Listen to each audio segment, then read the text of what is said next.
Boa noite. Friozinho hoje, né? Caiu a temperatura. Mas que bom que estamos aqui, que bom que você veio. A gente estava comentando antes que hoje é só os crentes que vêm, né? Os crentes de verdade.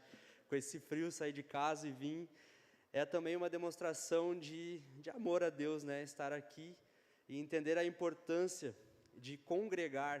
Eu vejo como é importante a gente ter essa disciplina espiritual sempre muito ativa dentro de nós, o congregar. É aqui que nós crescemos na fé, é aqui que nós temos comunhão uns com os outros, com os nossos irmãos, é aqui que Deus fala conosco de forma coletiva, através dos louvores, através da palavra que é ministrada aqui. É aqui que a gente consegue entender mais e também conhecer mais de Deus e aquilo que Ele tem para a nossa vida. Amém? Então, a disciplina espiritual é uma disciplina por quê?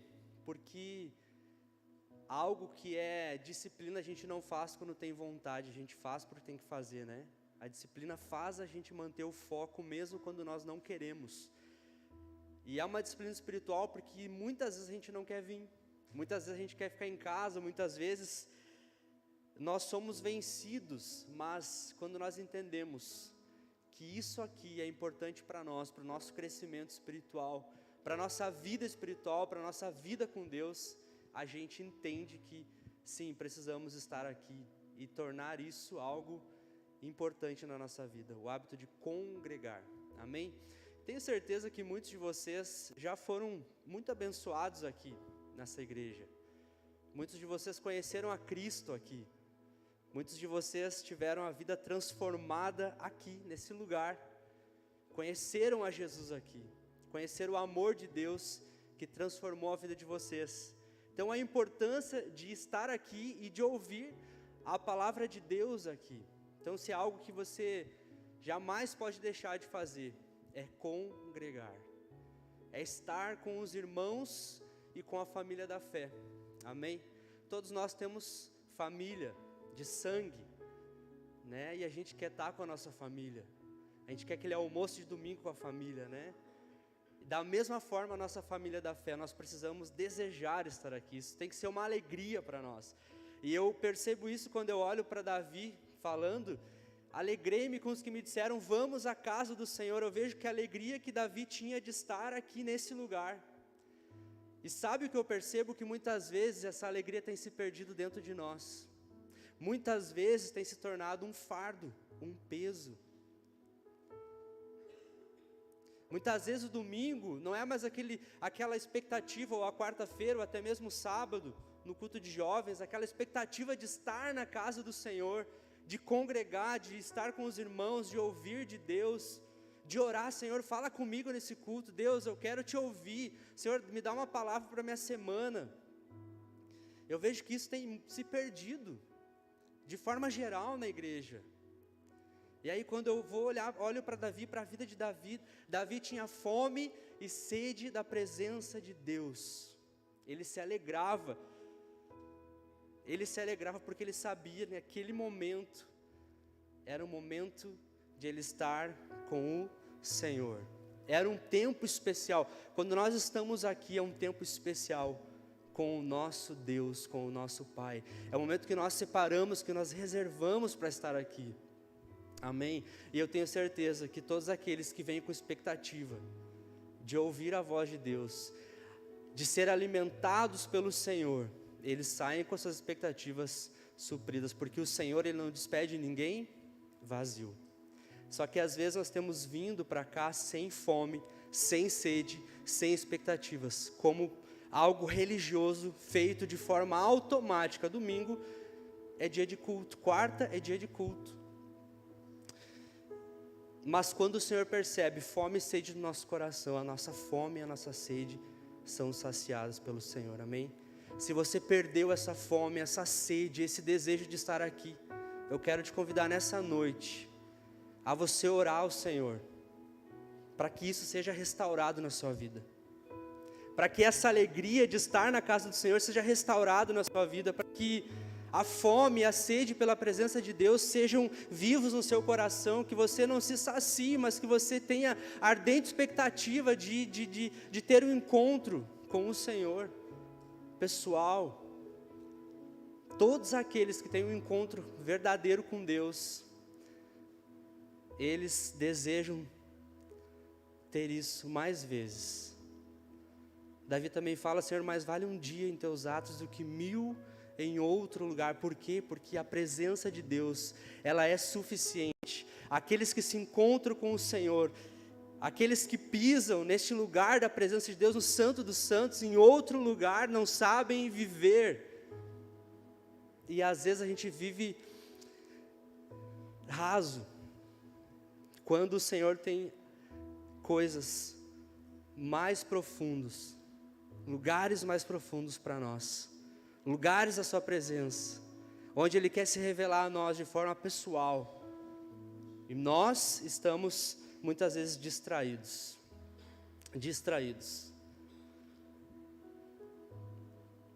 mas que você ore ao Senhor e diga: Senhor, eu quero te conhecer, não só de ouvir falar, eu quero ter um encontro real contigo, pessoal contigo, porque quando você tiver esse encontro, você nunca mais vai querer outra coisa na vida a não ser viver com o Senhor, estar com o Senhor. Aí sim, esse texto de Davi vai fazer muito sentido para você. Eu me alegro de estar na casa do Senhor. Amém?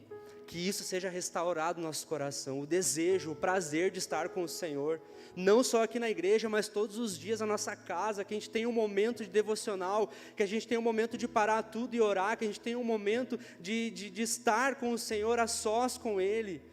O Senhor, Ele nos criou para relacionamento, esse é o propósito da criação, relacionamento. Não é adoração apenas porque o Senhor tem os anjos que o adoram 24 horas sem cessar, mas o ser humano, ele foi criado para relacionamento. E o que nós temos feito com esse relacionamento? O que nós temos feito com o Senhor que nos espera, que nos aguarda, que lá no jardim todos os dias na viração do dia Ele vinha. E muitas vezes a gente se contenta com muito pouco da presença do Senhor, quando tem muito mais.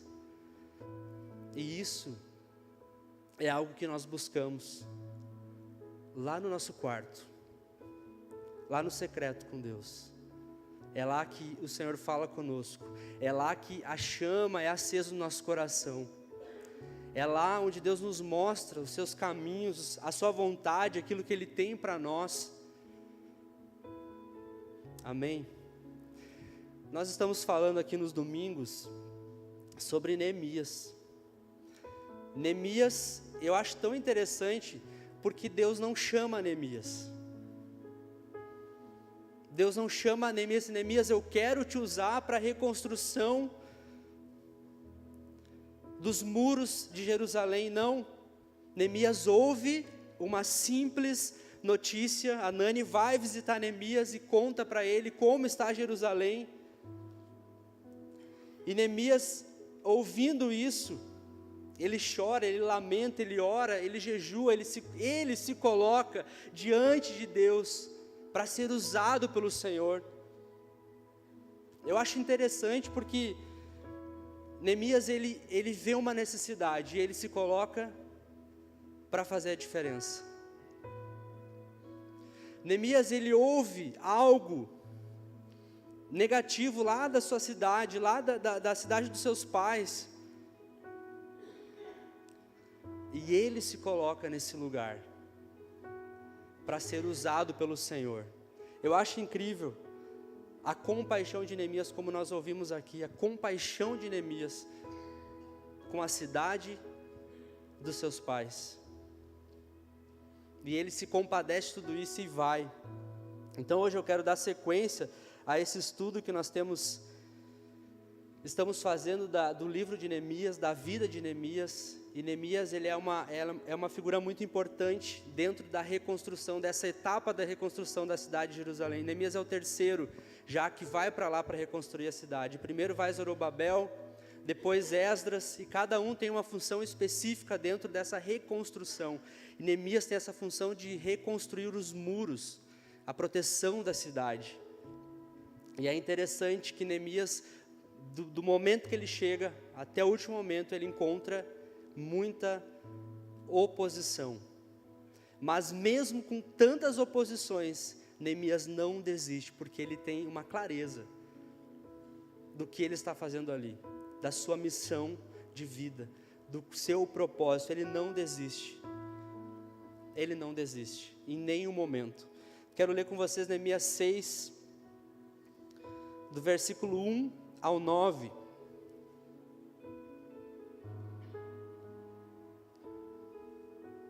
Nós vamos estudar esses versículos.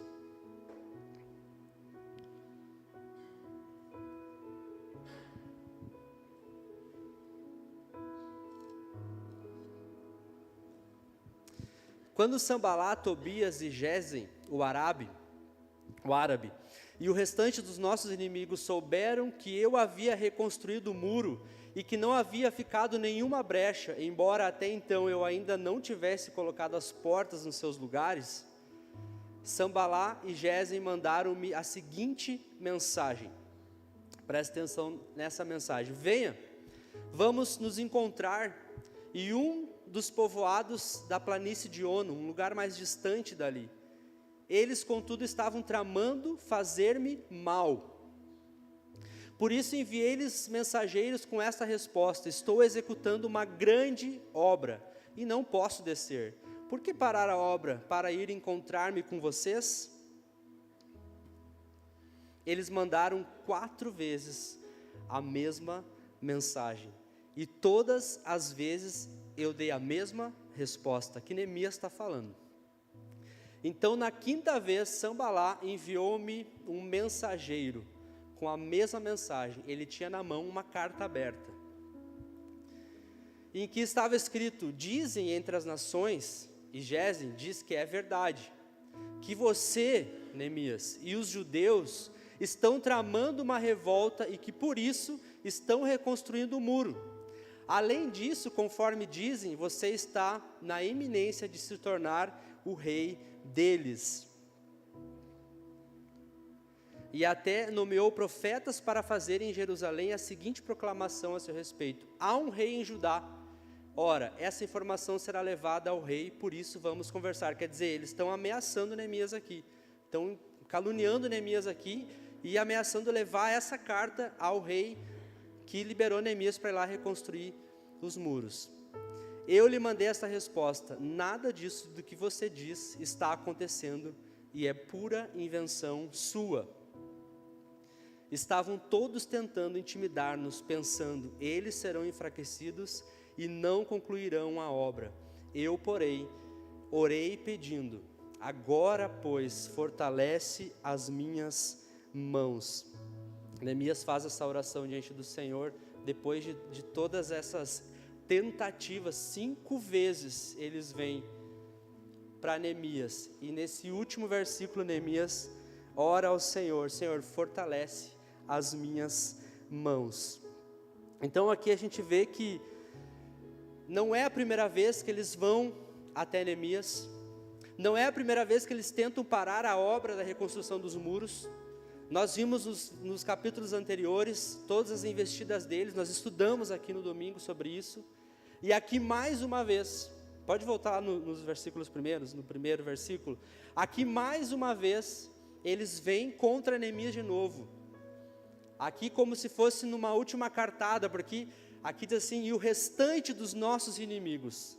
Vem esses 3 que estão desde o início perturbando, que estão desde o início causando discórdia, que estão desde o início tentando fazer parar essa obra, e agora, além desses 3, o restante dos nossos inimigos. Vem uma galera fazer oposição contra esse trabalho. E aí nós vamos ver algumas estratégias que eles usaram para fazer a obra parar. E aí, antes de nós continuar, eu quero dar o título dessa noite, que é Como Resistir ao Inimigo. Como resistir ao inimigo. Nós vamos ver como Neemias resistiu à oposição, como Neemias resistiu a esses inimigos que até então estavam ali diante dele, fazendo com que essa obra parasse. como resistir o inimigo. E eu lembro, lendo esse texto, desde que Neemias chegou, ele sempre teve oposição.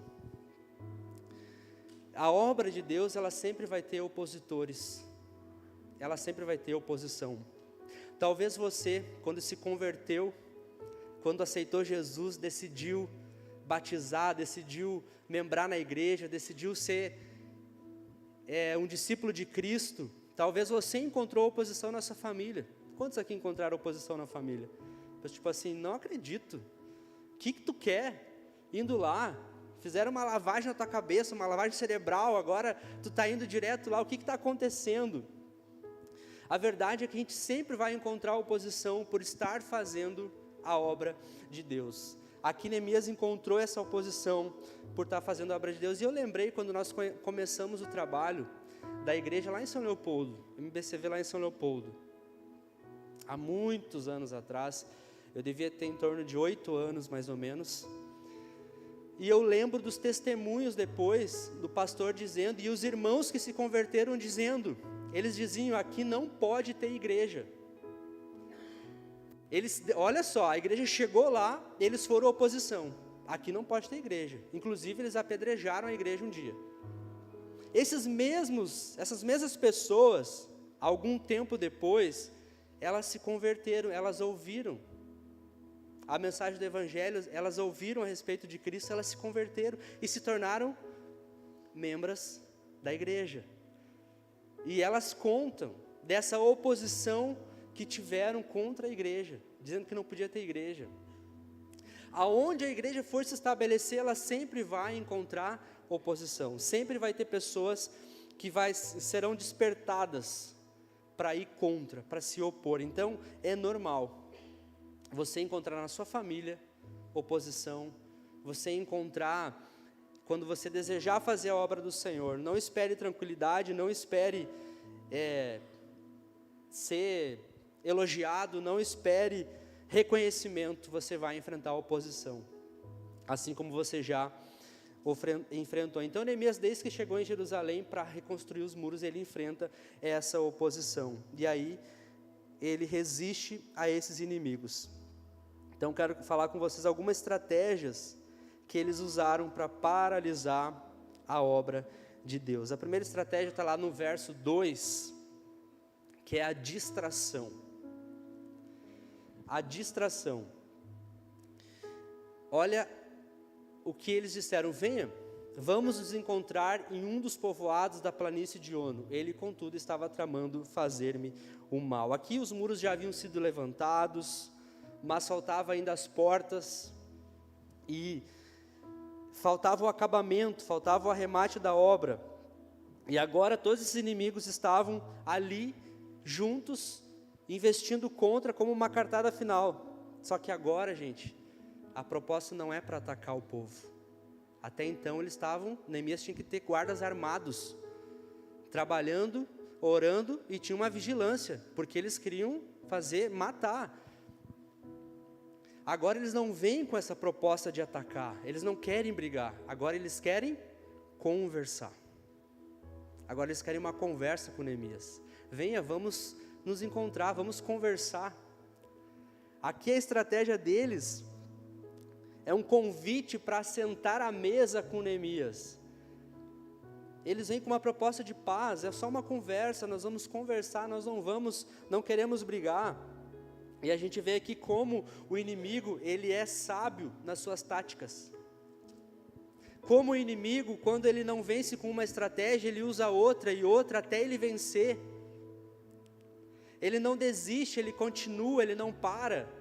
Porque as primeiras estratégias para fazer parar a obra não deram certo. Neemias continuou, apesar de toda a oposição, apesar de toda a opressão, apesar dos inimigos ali querendo matar o povo que estava trabalhando, Neemias não para. E aqui o inimigo usa outra estratégia, então a gente não vai mais atacar, agora nós queremos conversar. Aqui Neemias já havia sido desprezado, zombado, humilhado, já tinha sido gerado confusão. Eles pensaram, usaram até de violência, mas eles pensaram, quem sabe o diálogo resolve? Quem sabe se nós ir com essa proposta, o diálogo resolve. É aquele ditado, né? Se você não pode com o inimigo, junte-se a ele. Eles vêm com essa proposta de se juntar, então. Vamos conversar, vamos trocar uma ideia. É uma proposta sedutora para Neemias, porque talvez nessa conversa acabasse as brigas, acabasse a oposição, talvez eles chegassem num acordo, mas mais para frente a gente vai ver. Era uma proposta perigosa. Aí tem uma frase que diz: o diabo é mais perigoso na voz da serpente do que no rugido do leão. Ele é mais perigoso na voz da serpente do que no rugido do leão. Quer dizer, o diabo, como a gente já ouvia, né? Ele não vem de capa preta e de garfo e botando medo em você, não. Ele vem com propostas sedutoras, ele vem com propostas que é difícil não aceitar. Foi assim que ele veio para Eva, através da serpente, que no jardim era um dos animais mais belos do jardim. Ele vem e ele seduz Eva. Ele não vem de capa preta, ele não vem com aquela imagem que nós temos, não. Ele vem como algo bom, mas que no fim a intenção é mal, mas ele vem vestido bem. E aí, ele é mais perigoso quando ele quer sentar à mesa com você, quando ele quer dialogar com você. Vamos bater um papo. A intenção aqui não mudou, a intenção dele está claro, o que diz no versículo 2. Eles querem fazer o mal, mas qual era o convite? Vem, vamos conversar. Mas Neemias teve discernimento espiritual. Eles não querem conversar, eles querem me fazer o mal. Muitas vezes o inimigo, ele tenta nos distrair, ele tenta nos tirar o foco, ele tenta, e a gente vai gastando a nossa energia, a gente vai dando ouvido a críticas, a gente vai gastando a nossa bateria com essas coisas que tiram a gente do foco do trabalho de Deus. Então, não adianta ficar discutindo, não adianta ficar querendo diálogo com essas pessoas. Nós precisamos nos concentrar naquilo que Deus nos chamou para fazer e apenas fazer. É o que Neemias responde: eu não posso parar, eu estou numa grande obra, eu não quero conversa com vocês. Vocês querem fazer-me o mal.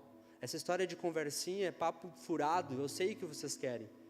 Eu não posso parar, eu estou numa grande obra. E aqui nesse versículo 2, eles querem tirar Neemias do trabalho e levar Neemias a um lugar distante, onde Neemias estaria sem proteção, porque qual era o plano deles? Matar Neemias, porque só matando Neemias eles parariam a obra, porque eles tentaram de tudo, e nada deu certo.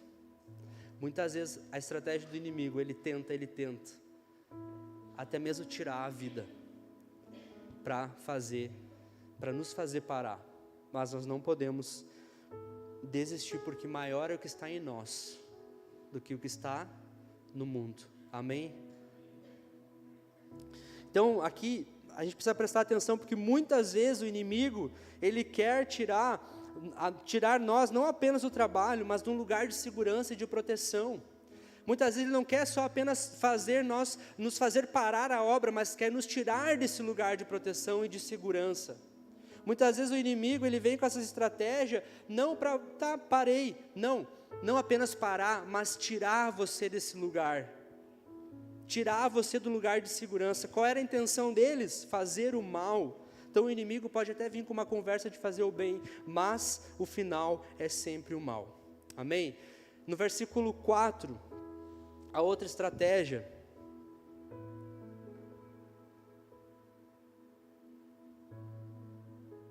é vencer os obreiros no cansaço. Eles me mandaram 4 vezes a mesma mensagem, e todas as vezes lhe mandei a mesma resposta, 4 vezes. Tem a parábola da viúva insistente, onde Jesus está dizendo que aquela viúva recebeu aquilo que ela buscava pela insistência dela. Da mesma forma, nós Devemos buscar com insistência, porque até mesmo aquele juiz iníquo atendeu a causa da viúva, porque ela era insistente. Da mesma forma, ainda mais Deus sendo bom, como Ele não vai atender os nossos pedidos? Mas aqui é o contrário. Essa insistência aqui é para fazer a obra, é para cansar os obreiros. Imagina você estar trabalhando e por 4, 5 vezes você tem que parar e dar a mesma resposta para a pessoa. É cansativo ou não é? Quando você tem que falar a mesma coisa várias vezes, parece que a pessoa não aprende, você tem que estar falando e falando, isso desgasta, não desgasta? É cansativo, ficar repetindo sempre a mesma coisa.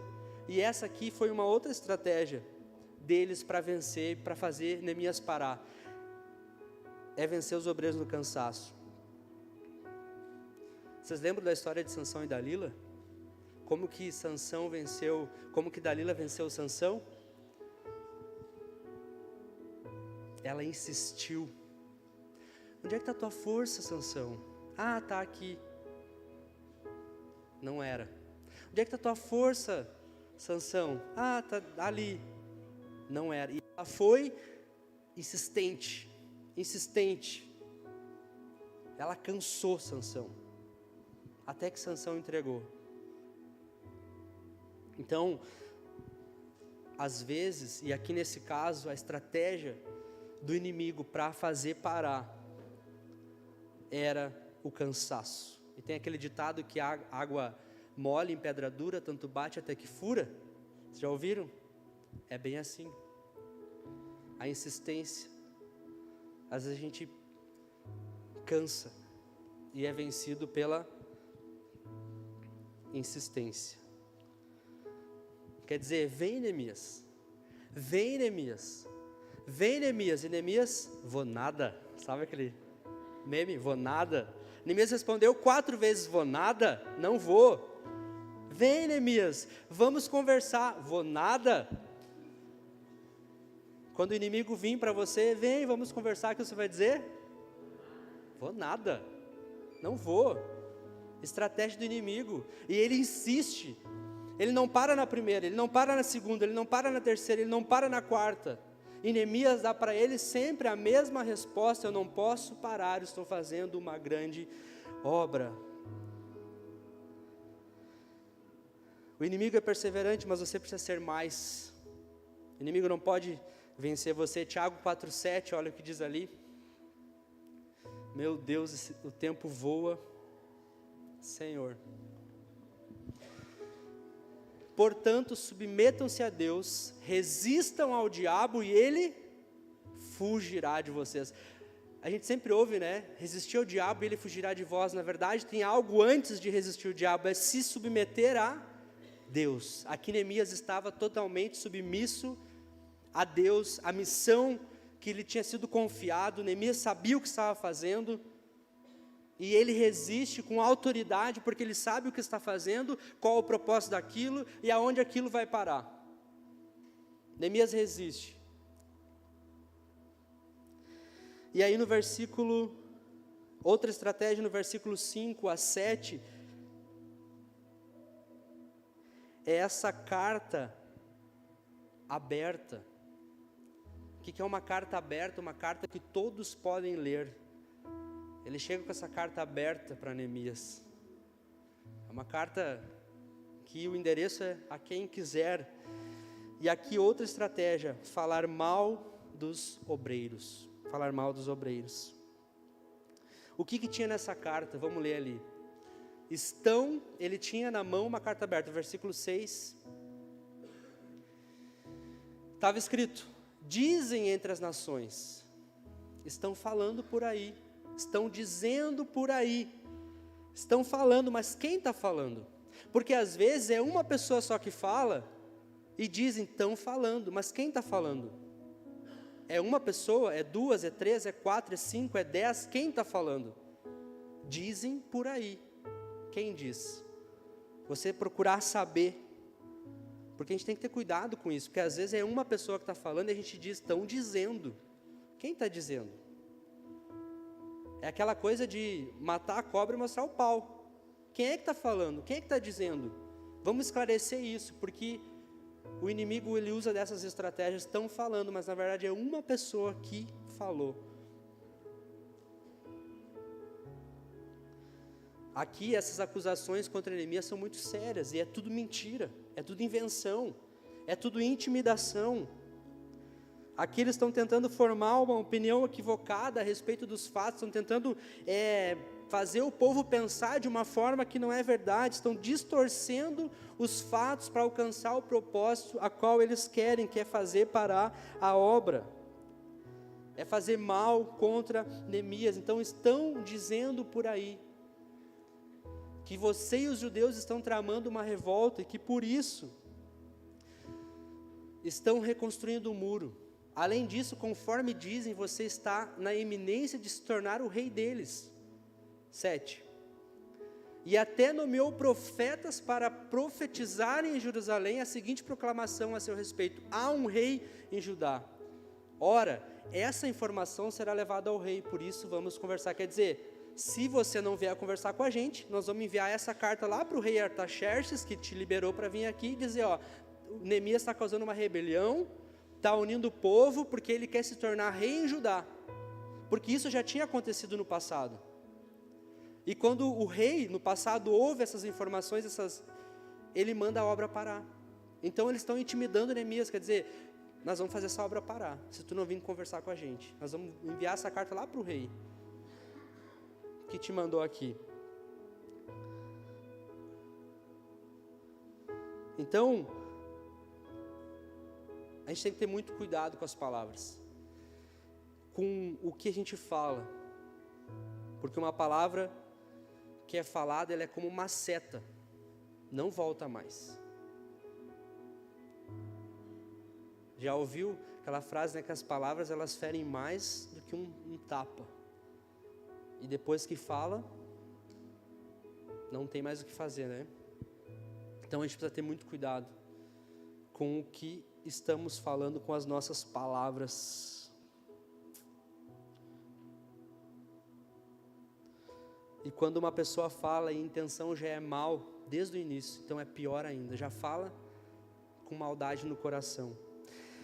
O versículo 7, a parte B, mostra o propósito de chantagear os obreiros. Olha, eles são espertos, eles são criativos.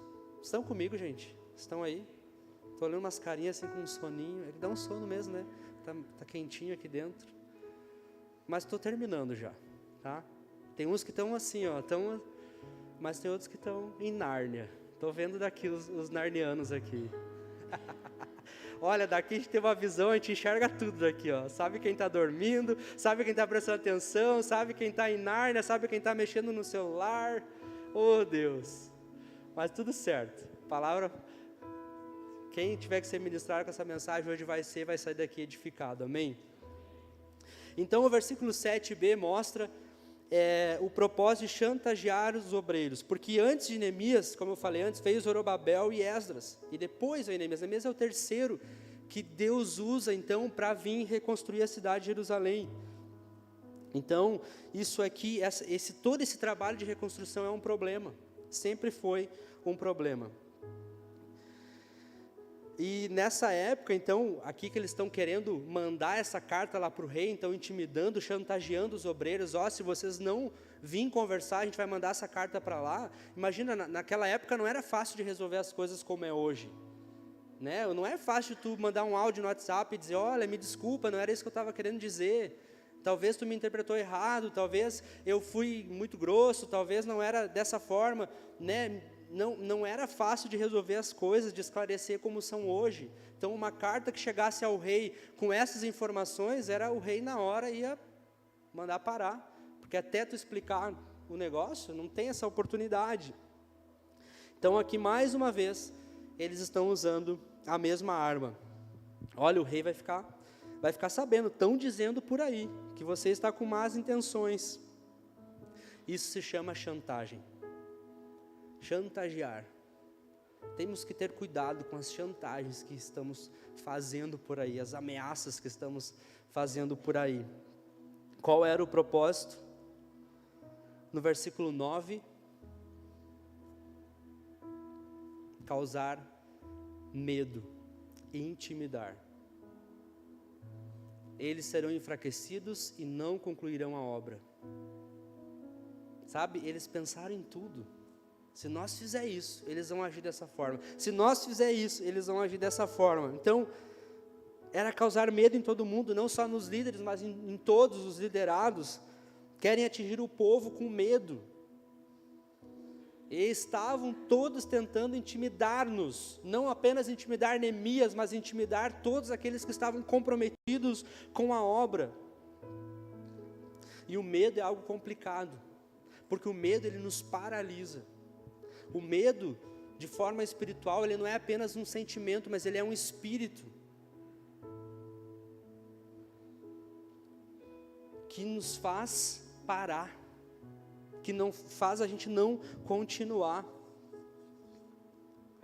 Por isso que Paulo escreve lá em 2 Timóteo, no versículo 1, no capítulo 1, no versículo 7, Deus não nos deu um espírito de covardia, ou seja, de medo, mas de poder, de amor e de domínio próprio, de moderação. Uma pessoa com medo, ela não faz nada. Uma pessoa com medo, ela fica paralisada.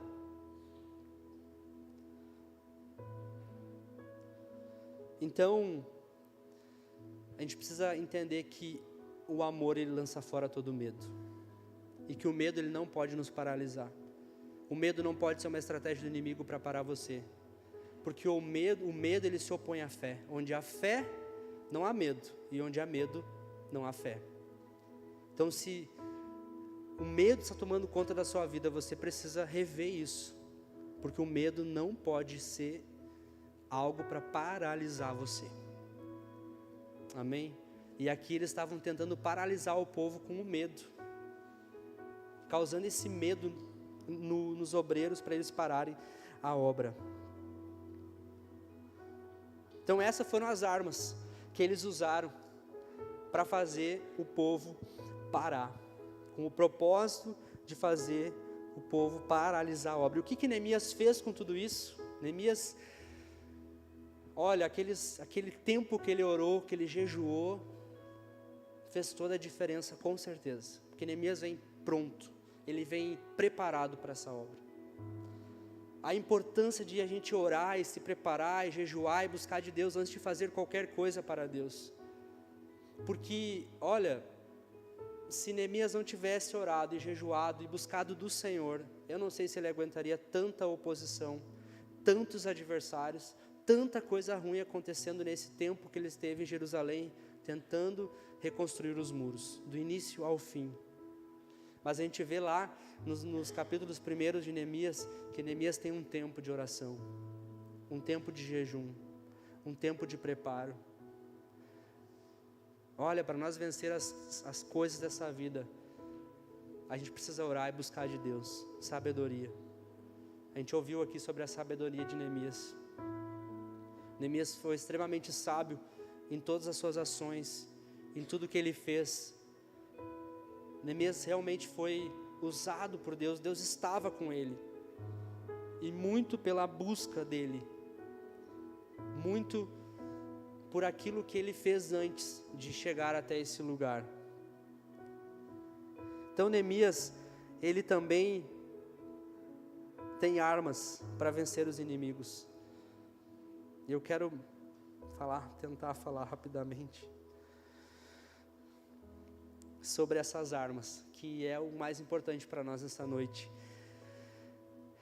As armas que os obreiros de Deus usaram para vencer esses inimigos, a primeira no versículo 2, é o discernimento espiritual. Nós precisamos buscar de Deus o discernimento espiritual das coisas, porque daí a gente sabe as intenções por trás das ações. Toda ação,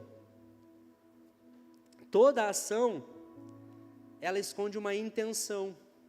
E quando nós temos discernimento espiritual, nós não apenas olhamos a ação, mas a gente vê a intenção. E foi isso que Neemias fez. por ele ter o discernimento espiritual, ele viu a intenção por trás daquele papo de vamos conversar, no versículo 2, Vanessa. Isso, 6:2.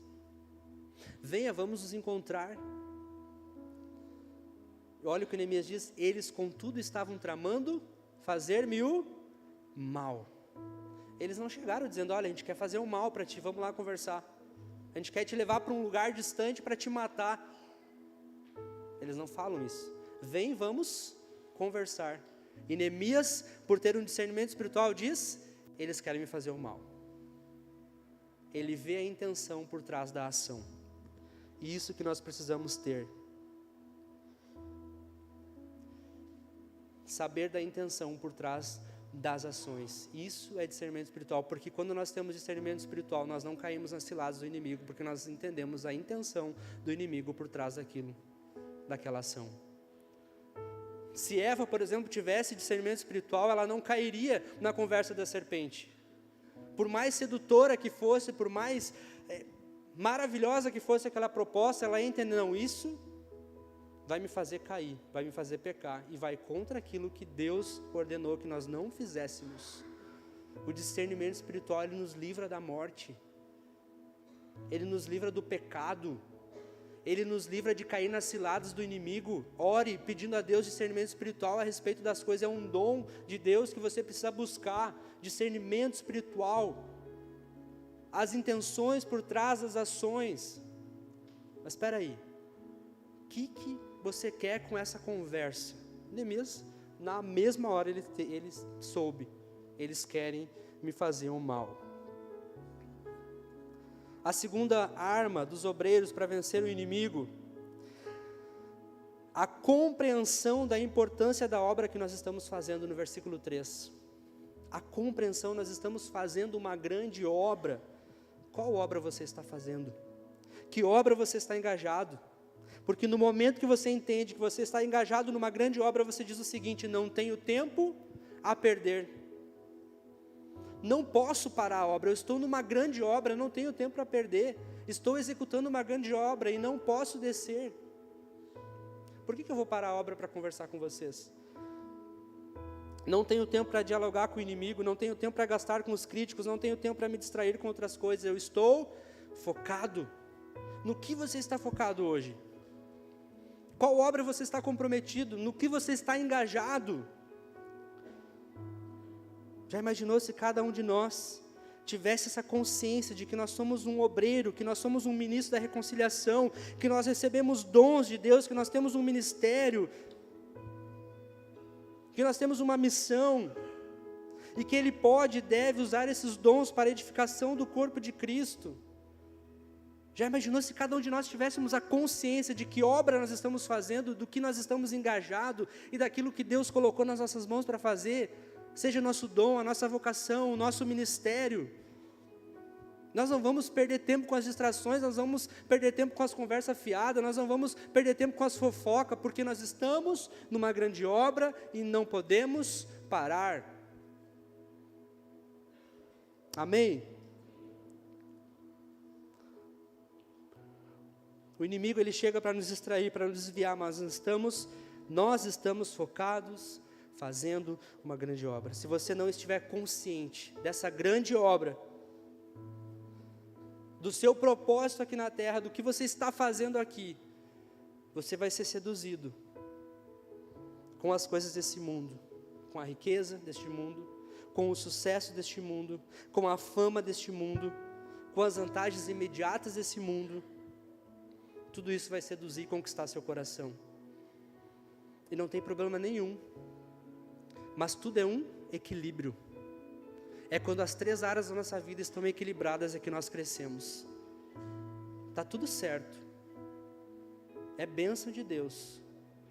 Mas quando isso é mais importante, quando as riquezas desse mundo são mais importantes, quando o sucesso deste mundo é mais importante do que a nossa vida com Deus, do que a nossa espiritualidade, esse tripé está desequilibrado. E nós ouvimos aqui diversas vezes o pastor falando que a área espiritual, ela dá suporte para todas as áreas da nossa vida, para todas as outras áreas. Nós não conseguimos ficar de pé sem a nossa área espiritual. E às vezes é a que a gente menos dá importância, relevância e importância. É ou não é? Às vezes a gente está trabalhando dia e noite, atrás de sucesso, atrás de riqueza, mas a obra de Deus está ficando para trás. E se nós for olhar para Oséias, que foi um profeta menor também nesse tempo, antes disso, ele profetiza contra o povo a respeito disso. Olha, vocês estão preocupados em construir esse povo exilado que é liberto lá do exílio e vem para Jerusalém. O que Oséias diz? Vocês estão preocupados em construir as casas de vocês, enquanto o meu templo está em ruína, enquanto o meu templo está desabando, vocês estão aí envolvidos com as coisas de vocês, com a casa de vocês, construindo mansões para vocês, quando o meu templo está em ruínas. Deus usa Oséias para profetizar contra o povo, porque o povo estava mais engajado com as suas coisas pessoais do que com a obra, com o reino, com o templo.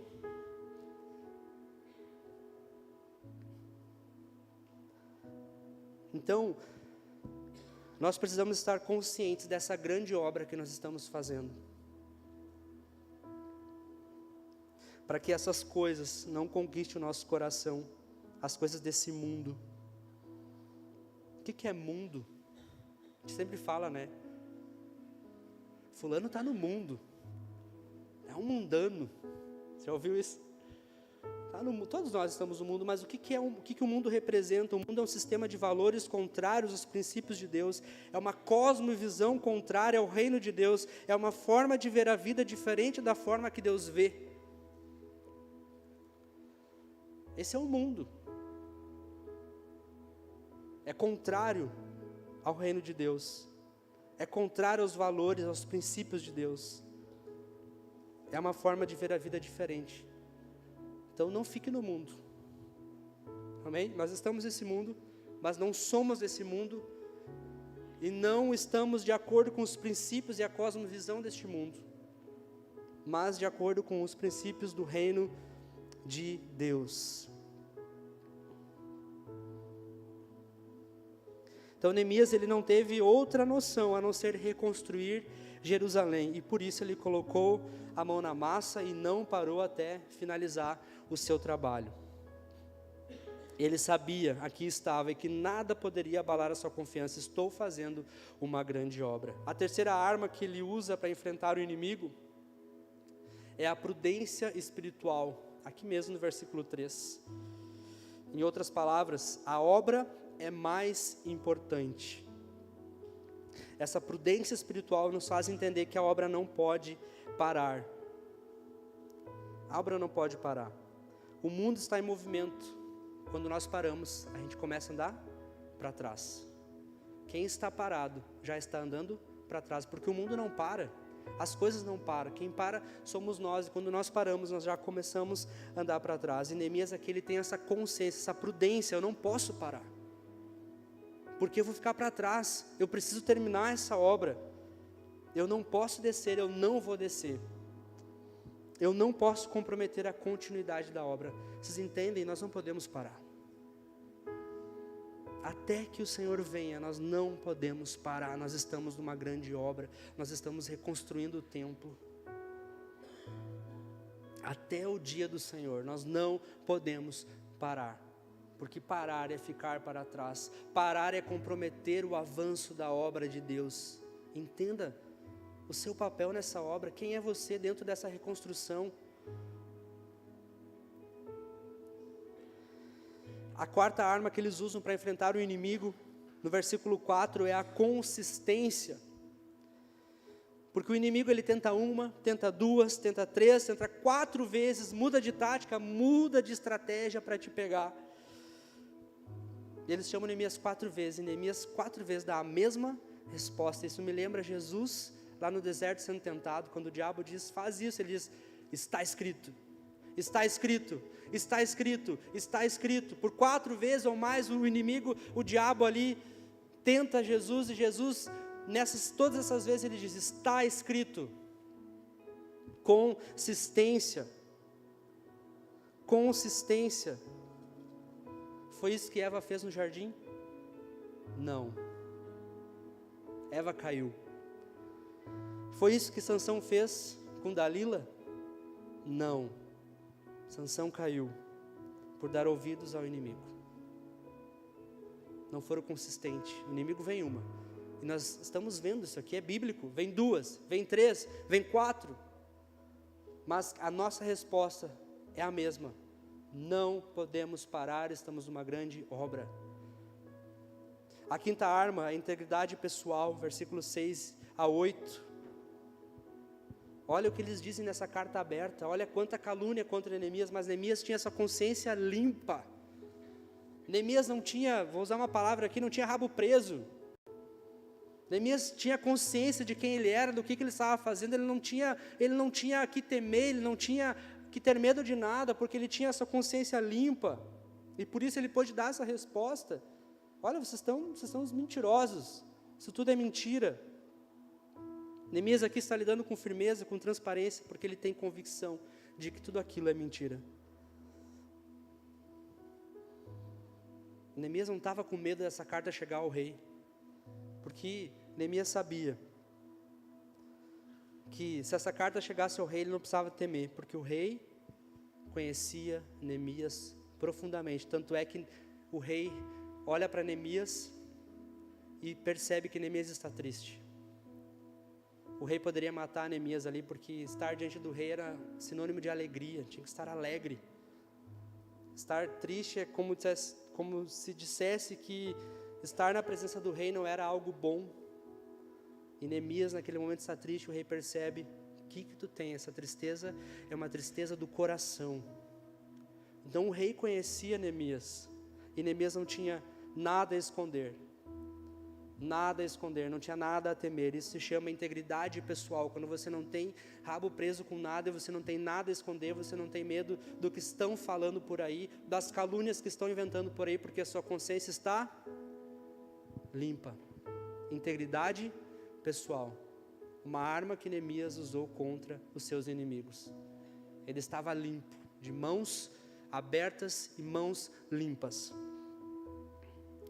E aqui tem algo importante, porque talvez você tenha cometido algum grande erro na sua vida, algum deslize na sua vida. Talvez o inimigo queira se aproveitar disso, porque o inimigo tem 2 táticas, eu vou finalizar.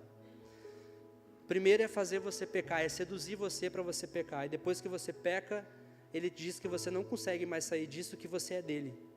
Isso é uma grande mentira. Aí tem um sonho que Lutero teve, ilustrando isso.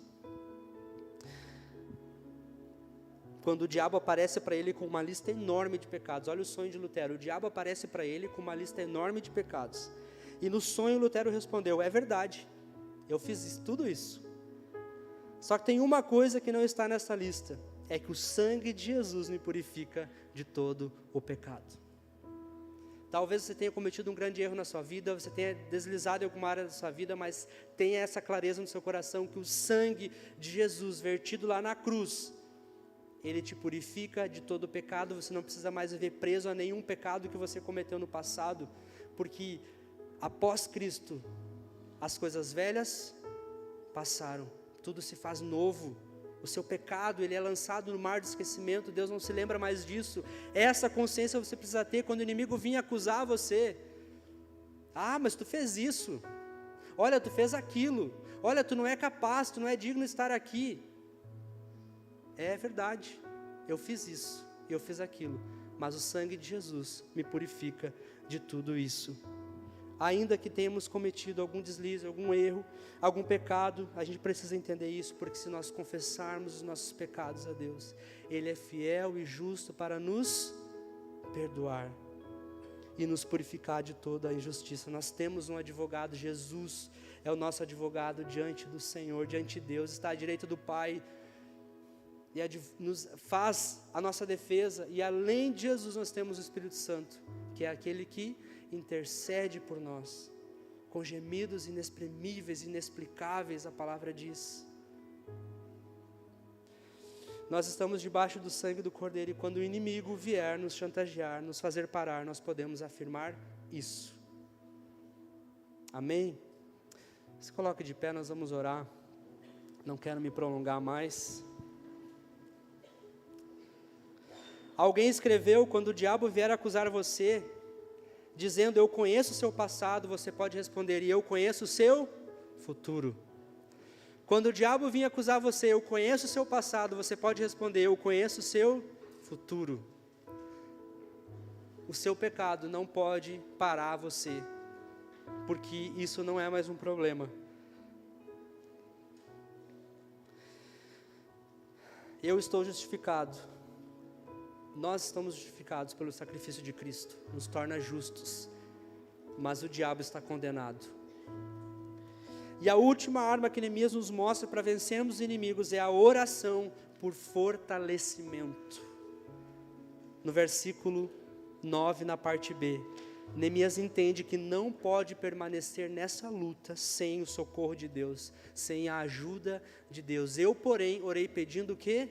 Agora, pois, Deus, fortalece as minhas mãos.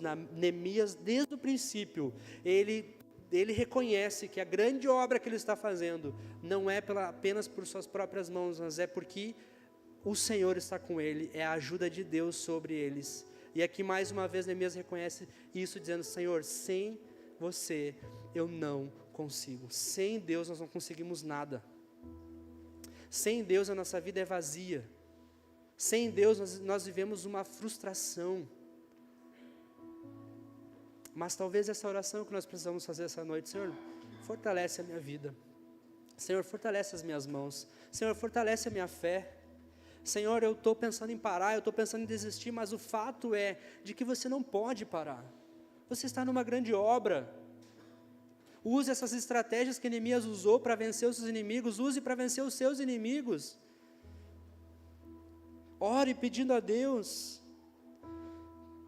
porque se nós não formos fortalecidos, nós ficamos fracos.